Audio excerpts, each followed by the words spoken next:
Dalam tatapan dingin Hongna, fakta dingin ditempatkan di depan mereka berdua. Pihak lain melihat tangan yang hampir transparan di atas meja dan melirik Hongna dengan curiga. Apa artinya? Apakah kamu terluka parah? Hongna bersenandung lembut, dan belati tiba-tiba muncul dari telapak tangan kirinya, dan jatuh langsung ke meja. Berdebar. Dengan suara teredam, belati itu jatuh dengan kuat ke meja. Hongna melepaskan tangan kirinya, dan di depan pihak lain, menarik tangan kanannya keluar dari belati. Melihat belati di atas meja, tidak ada jejak darah, dan sepertinya tidak ada yang terkena. Hongna mengangkat tangannya yang sudah ilusi, dan matanya secara bertahap banyak berubah. Ini hanya peringatan. Jika dia ingin membunuhku, itu hanya pemikiran. Aku seorang ksatria tingkat menengah kecil. Di depan pria sebesar itu benar-benar tidak layak disebut. Tentu saja, saya dalam masalah keuangan baru-baru ini, dan saya tidak punya banyak kompensasi untuk Anda.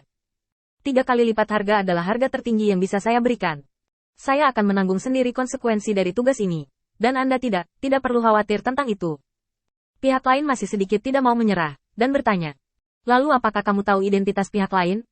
Jika pembangkit tenaga listrik tingkat ini muncul, selama kamu mengundang Mahkamah Agung untuk muncul, hal-hal ini pasti akan diselesaikan. Kamu harus percaya pada cara Lord Sun. Ning, dan Mahkamah Agung pasti akan muncul. Hongna ragu-ragu sejenak, lalu menggelengkan kepalanya. Lupakan saja, saya tidak akan mengikuti. Anda dapat menemukan orang lain untuk mencoba. Mungkin ada orang yang tidak takut mati? Ketika dia mengatakan ini, Hongna tidak bisa menahan senyum. Tidak takut mati? Memang benar bahwa dia tidak takut mati. Dan dia memiliki kesempatan untuk membunuh Sun Jiufeng. Tetapi konsekuensinya akan lebih buruk daripada kematian. Sekarang Hongna telah merasakan kekuatan lawan melalui perubahan di lengannya, yang hanya dapat dicapai dengan benar-benar memahami aturan dunia tertentu. Terutama metode kontrol semacam ini, tidak ada salahnya, tetapi lebih tidak nyaman daripada membunuhnya. Pria itu mengeluarkan beberapa cincin penyimpanan lagi dan memasukkan cincin penyimpanan anak ke dalamnya. Apakah ini cukup bagimu untuk memberitahuku siapa orang itu? Hongna ragu-ragu sejenak, tetapi hanya sesaat. Memang benar bahwa dia membutuhkan sumber daya sekarang, tetapi dengan cara yang sama, dia perlu mempertimbangkan apakah dia memiliki kehidupan untuk menghabiskan sumber daya ini. Lord of Light telah tiba di Nine Nether Floating City, dan dia meninggalkan Leontin Giok, yang cukup untuk menunjukkan tekadnya untuk berpartisipasi dalam masalah ini. Tetapi Lord of Light tidak muncul, yang berarti bahwa Lord Light tidak ingin orang membicarakannya dengan santai. Dia ingin bersembunyi di kegelapan. Apa yang bisa Hongna lakukan? Dia adalah satu-satunya orang yang bertemu dengan Sun Jiufeng sekarang, dan alat di lengannya juga dapat digunakan untuk melacaknya. Jika Anda mengungkapkan identitas Lord of Light saat ini, bukankah itu seperti meminta jalan buntu? Sambil menggelengkan kepalanya dengan tegas, Hongna bangkit dan pergi. Gadis ini sedang dalam suasana hati yang buruk hari ini. Jangan mencariku di masa depan. Tentu saja, jika kamu pikir aku bukan tandinganmu, kamu mungkin juga mengirim seseorang untuk mencoba. Setelah berbicara, Hongna pergi ke toko anggur. Jelas, kecelakaan besar seperti itu tidak dapat disembunyikan di sini. Pria itu segera kembali ke sisi Suning dan melaporkan masalah itu kepada Suning. Tuan, begitulah, Hongna sudah menyerah. Bagaimana menurut Anda? Suning mengerutkan kening dan memutar matanya. Orang ini memiliki beberapa asal, tapi aku tidak tahu siapa dia. Dan semua orang yang pernah berhubungan dengannya di kota terapung Jiuyu telah dikirim, dan mereka pasti bantuan asing. Kapan dia menemukan seseorang? Suning bingung, tetapi tetap tenang dan rasional. Menganalisis kemungkinan identitas bala bantuan Sun Jiufeng. Di depannya, kemungkinan yang tak terhitung jumlahnya muncul, dan mereka digulingkan olehnya satu persatu. Sun Jiufeng benar-benar tidak berdaya dan menghela nafas. Adik laki-laki ini masih sangat pintar dan pintar. Jika dia tahu lebih awal, dia tidak boleh dibiarkan berkembang. Yang terbaik adalah mencekiknya di buayan sesegera mungkin. Berkata, Sun Ning menggelengkan kepalanya tanpa daya. Di atas meja tidak jauh darinya, Qin Yichen memegang cangkir teh dengan santai. Melihat semua ini di matanya. Memutar kepalanya untuk melihat keluar jendela, Qin Yichen menghela nafas dengan santai. Sayang sekali Sun Bingwu meninggal seperti ini. Sun Bingwu adalah salah satu orang yang berjuang untuk kekuasaan kali ini.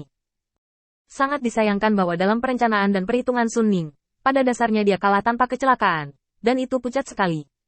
Jadi bingung sampai ibuku tidak tahu hal semacam itu. Karena langit gelap, Qin Yichen bergegas, pertempuran dimulai, dan sekarang, kurang dari 1 jam telah berlalu. Terutama ketika Qin Yichen melihat bahwa bawahan Sun Bingwu yang paling terpercaya tiba-tiba berbalik melawan air dan memberinya pukulan paling fatal. Dia memiliki pemahaman yang berbeda tentang Sun Ning. Orang ini sangat kejam. Tidak hanya kejam, berencana juga. Harus. Sangat disayangkan bahwa Qin Yichen tidak memiliki banyak pendapat tentang masalah ini. Dia menggelengkan kepalanya dan melihat posisi Sun Ning. Tampaknya semacam kebetulan bahwa keempat mata itu bertemu. Qin Yichen tersenyum sedikit, mengangkat gelas anggur di tangannya, mengangkat kepalanya dan meminumnya. Melihat Qin Yichen begitu acuh tak acuh, Sun Ning benar-benar berbeda dari semua pejalan kaki yang gemetar di toko anggur dan di jalan-jalan luar, dan segera menjadi tertarik.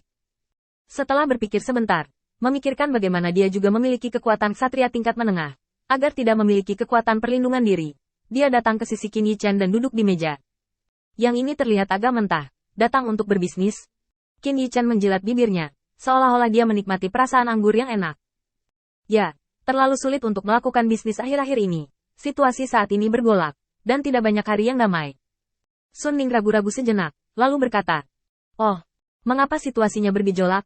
Qin Yichen tersenyum santai dan menggelengkan kepalanya. "Bukankah putramu secara sadar bertanya? Ada baiknya kita mengetahui beberapa hal. Jika kita mengatakannya terlalu jelas, itu akan menjadi akhir yang lain." Sun Ning ragu-ragu sejenak, lalu membuka penghalang dan membungkus keduanya di dalam. Yang ini mungkin juga membicarakannya, untuk membuka mataku kepadaku. Meskipun dia tahu bahwa asal-usul Qin Yichen tidak diketahui, Sun Ning berusaha untuk menghormati Qin Yichen sebanyak mungkin. Setidaknya, dia masih memiliki ide untuk mendengarkan Qin Yichen. Tetapi jika Qin Yichen hanya berpura-pura menjadi misterius, dia tidak akan membuat jaminan tentang konsekuensi spesifiknya. Qin Yichen melirik Sun Ning, meletakkan gelas anggur di atas meja, dan menghela nafas. Sebenarnya, itu tidak rumit. Berbicara tentang tren umum dunia, itu tidak lebih dari perubahan pola, dan dasar dari perubahan pola adalah perubahan kekuatan. Ini seperti kota terapung Jiuyu saat ini, seperti Mahkamah Agung di kejauhan, atau wilayah bintang Wotu yang tidak dapat ditaklukkan untuk waktu yang lama. Semuanya tidak ketinggalan zaman karena perubahan kekuatan, menghasilkan dalam perubahan yang disebabkan oleh kekuatan yang tidak setara. Mengatakan itu, Qin Yichen menatap Sun Ning dengan senyum di wajahnya. Dulu kamu adalah keuntungan besar, dan memenangkan posisi penguasa kota terapung adalah tren umum. Tetapi sekarang, situasinya telah berubah.